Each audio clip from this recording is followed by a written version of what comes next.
Radio Publique Africaine.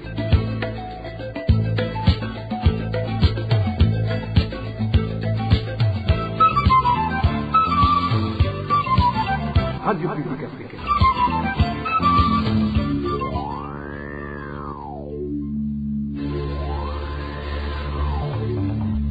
C'est le moment de suivre le journal parlé en français.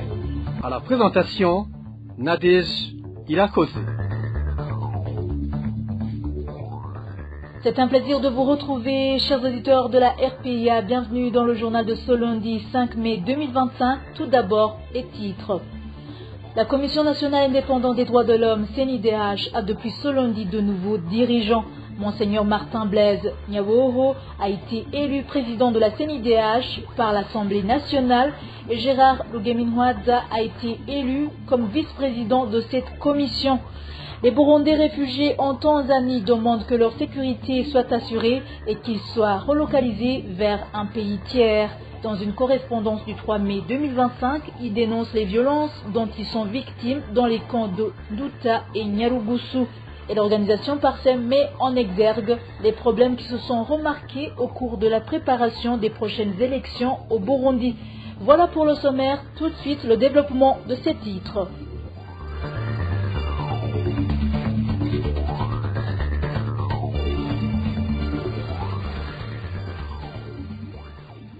Bonsoir, débutons ce journal par la page sécurité. Les démonstrations de force et réunions organisées par les Imbonerakure en province de Kirundo sont condamnées par certains membres des partis politiques de l'opposition, à part que les autres formations politiques ne sont pas autorisées à tenir de telles réunions. Certaines activités quotidiennes de la population sont également perturbées.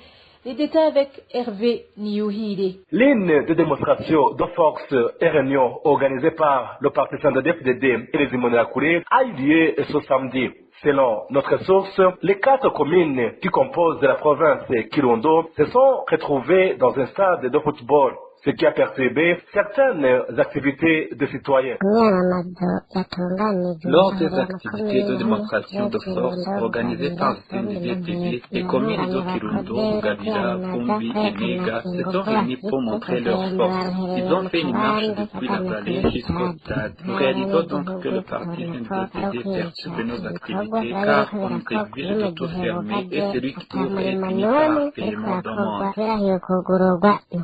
d'amende. Selon les informations fournies par la population, les Imbonerakure, jeunes affiliés au parti CNDD-FDD et ses dirigeants continuent d'organiser des réunions dans différentes collines de la province au moment où les partis de l'opposition ne sont pas autorisés à organiser de telles activités.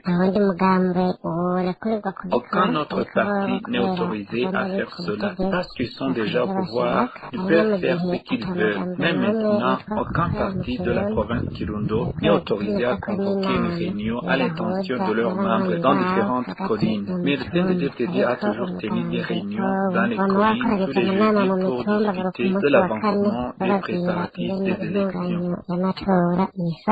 Pour le moment, les partis d'opposition de la province de Kirundo réclament qu'eux aussi des facilités dans les activités. De plus, poursuivent-ils, le parti CNDD-FDD devrait cesser de forcer les gens à participer dans ces activités. Merci Hervé Niyuhire. La RPA a pu répertorier 7 personnes tuées dans 5 provinces du pays durant la semaine écoulée. Parmi elles, 4 ont été tuées avec des armes à feu.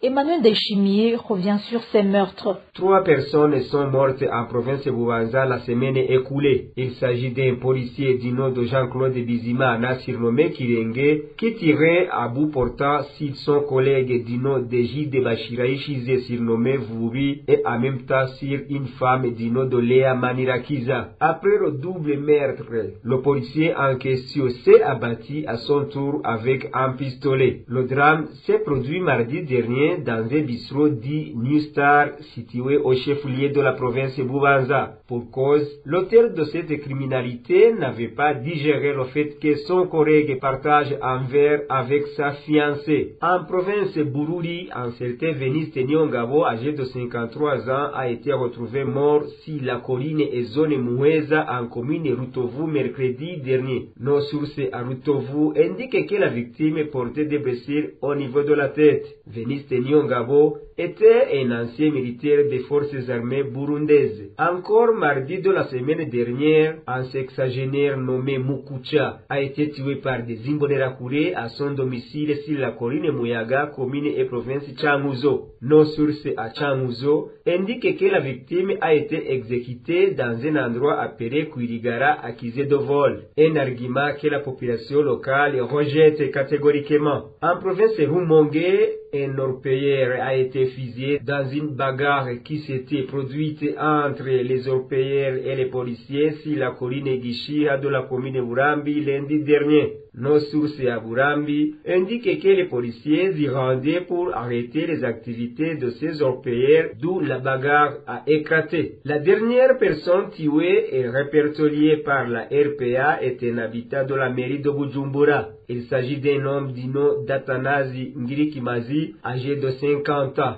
Son corps a été découvert au quartier Kajiji en zone Kanyosha lundi dernier. Nos sources à Kanyosha indiquent qu'Atanazi Ngirikimazi avait déjà alerté sur des personnes, y compris certains de ses frères, qui cherchaient à l'éliminer physiquement suite au conflit relatif à une parcelle située à Kanyosha. Le corps de la victime était en état de décomposition. Merci Emmanuel Ndaishimi. Et toujours en parlant sécurité, les Burundais réfugiés en Tanzanie tirent la sonnette d'alarme. Dans une correspondance datée du 3 mai 2025, adressée aux représentants du Haut Commissariat des Nations Unies pour les réfugiés, ils dénoncent les violences dont ils subissent dans les camps de réfugiés d'Onduta et Nyarugusu et demandent leur protection ainsi que leur transfert vers un pays tiers. Le contenu de cette correspondance avec Eric Niyonzima. Depuis début avril, la situation sécuritaire dans les cas d'Onduta et Nyarugusu en Tanzanie s'est nettement dégradée. Ces cas abritent de nombreux réfugiés burundais, parmi lesquels plusieurs cas d'assassinats, d'enlèvement, de violences physiques, de vol et de destruction de biens ont été signalés. Le mardi 29 avril, des coups de feu ont été entendus dans le cas de Nyarugusu, tirés par la police tanzanienne, entraînant des morts et des blessés parmi les réfugiés. Depuis cet incident, les camps d'enlèvement n'ont cessé d'augmenter. Quelques jours plus tard, des émissaires du gouvernement burundais se sont rendus dans ces cas, appelant les réfugiés à rentrer rapidement dans leur pays. Une initiative qui a suscité de vives inquiétudes parmi les réfugiés, lesquels affirment que le retour devrait rester volontaire. Dans une lettre datée de ce mercredi 3 mai, les réfugiés burundais vivant en Tanzanie demandent aux autorités tanzaniennes de renforcer la sécurité dans les camps, ainsi que pour les demandeurs d'asile présents sur leur territoire. Ils demandent également au HCR d'intervenir pour que les personnes dont la sécurité est menacée ou qui ont perdu leur statut de réfugiés soient relocalisées dans un pays tiers. Les signataires de la lettre concluent en appelant au respect des conventions internationales relatives aux réfugiés, indépendamment des intérêts politiques entre les États impliqués. Merci Eric Niyonzima. Dans un instant, c'est la page Droits de l'homme. RPA. En page droits de l'homme, élection ce lundi 5 mai de nouveau commissaire de la Commission nationale indépendante des droits de l'homme, CNIDH en sigle. Cette activité s'est déroulée dans les enceintes de l'Assemblée nationale et a duré plus de 8 heures. Le vote a débuté par les candidats de l'ethnie Tutsi et la première place est revenue à Gloriose Nimenya avec 78,2%, suivi de Béatrice Nkurunziza avec 77,19% et Dayumviredina est venue en troisième position avec 71,9%. Côté de l'ethnie Hutu, la personne qui a eu plus de voix est Monseigneur Martin Blaise Nyaboro qui a eu 81,9%, suivi par Gérard Rugeminwaza avec 80,7%. Le docteur Jean Bosco Manilambona vient en troisième position avec 78%, tandis que la quatrième place a été remportée par l'ambassadeur Issa Nhambuka avec 72,8% des voix. Par après, les parlementaires ont alors voté le bureau exécutif et le fauteuil présidentiel a été remporté par Monseigneur Martin Blaise Nyaboro avec comme vice-président Gérard Rugeminwaza, tous deux de l'ethnie Hutu. Quant au poste de secrétaire, il est revenu à Béatrice Nkurunziza de l'ethnie Tutsi. Les 4 autres commissaires vont siéger en tant que membres de la dite commission. De la page droit de l'homme, passons à la page politique.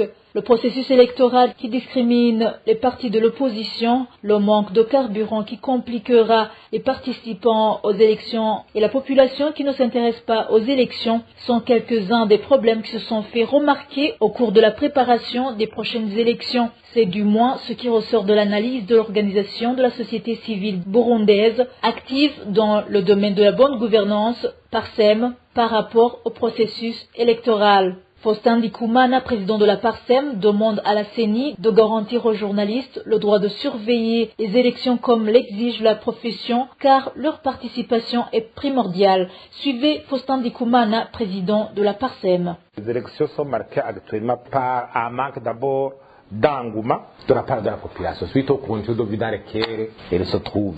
Et le parti au pouvoir a toujours été accusé de jouer au cavalier seul, parce qu'il a un parlement tellement assez facile, donc l'opposition a été presque unilatérale, ça veut dire la mise en place de la CENI, de la loi électorale.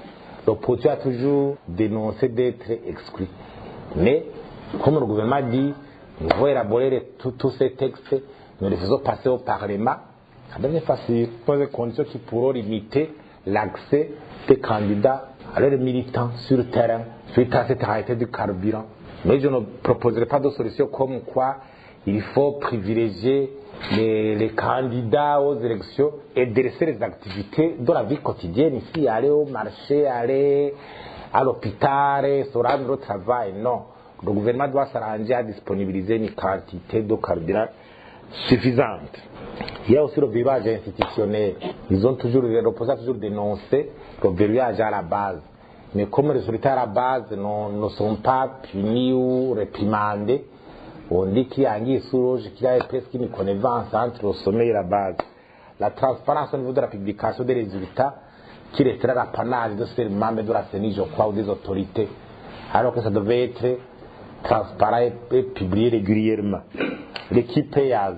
Si on parle des élections passées, on voit qu'il y a des partis qui animaient l'échiquier politique burundais. Alors qu'il a le parti au pouvoir et le parti Sénat. Et si on analyse actuellement l'état du journalisme actuel, on voit qu'il y a une sorte de morosité. Par exemple, le journalisme d'investigation a disparu. Une presse sans journalisme d'investigation, c'est une presse vraiment morose. Parce que si on a l'actualité, si on dit une actualité, il y a un peu de vérité qui reprend ce qui a été dit, ce qui a été annoncé. Je vois que quelque part, le journaliste est chargé de faire une investigation, de chercher l'information, mais de le communiquer de façon stratégique, tactique. On peut dénoncer sans accuser. Parce qu'on oriente et dit il faut faire ceci et cela. Invitation au gouvernement de prendre des mesures à une dénonciation ou à une investigation faite par le journaliste qui produit des éléments importants pour un renforcement de la gouvernance. C'était Faustin Ndikumana, président de la PARSEM.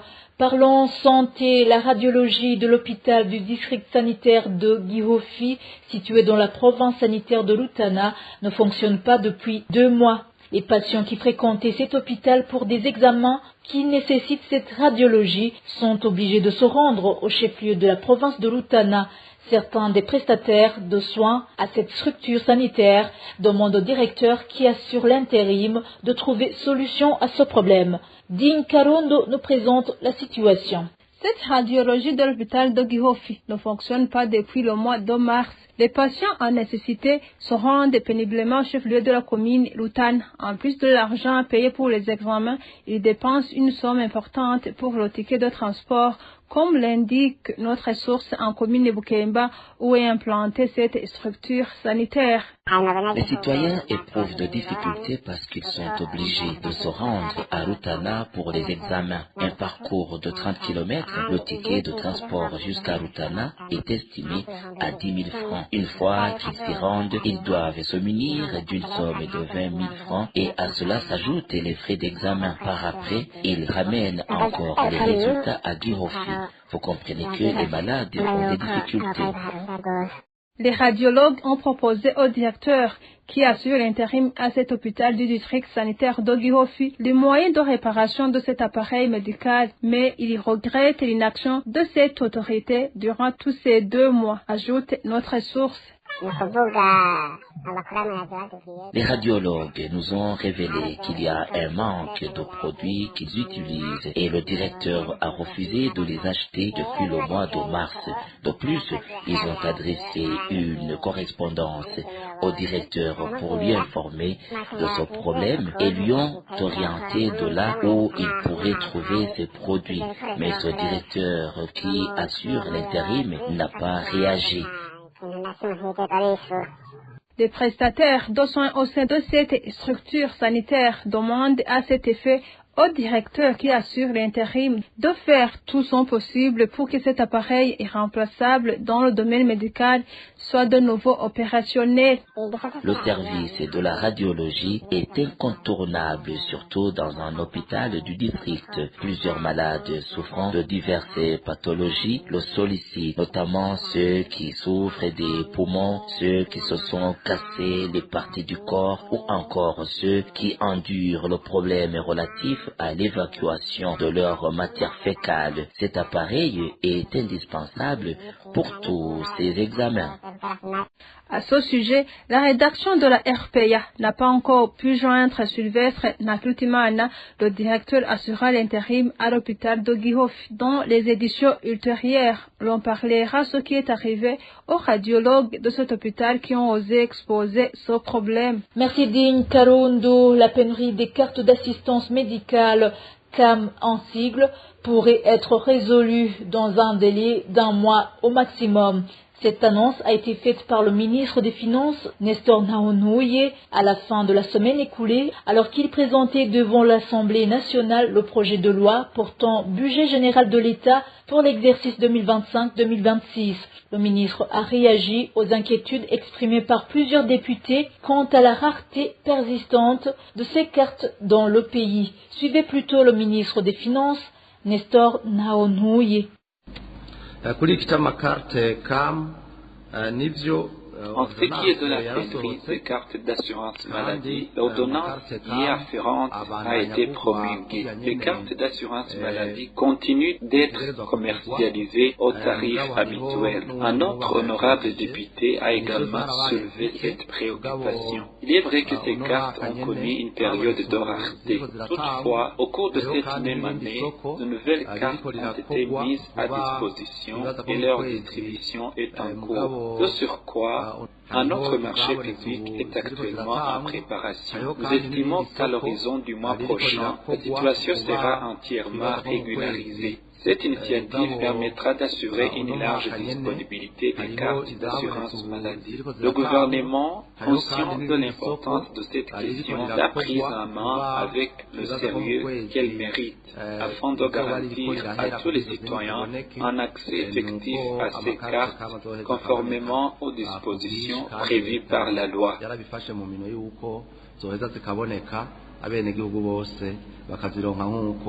Ces élus du peuple ont relayé les doléances de nombreux citoyens qui, depuis plusieurs jours, dénoncent la pénurie des cartes d'assurance maladie dans diverses régions du pays, une situation qui affecte sérieusement leur accès aux soins de santé.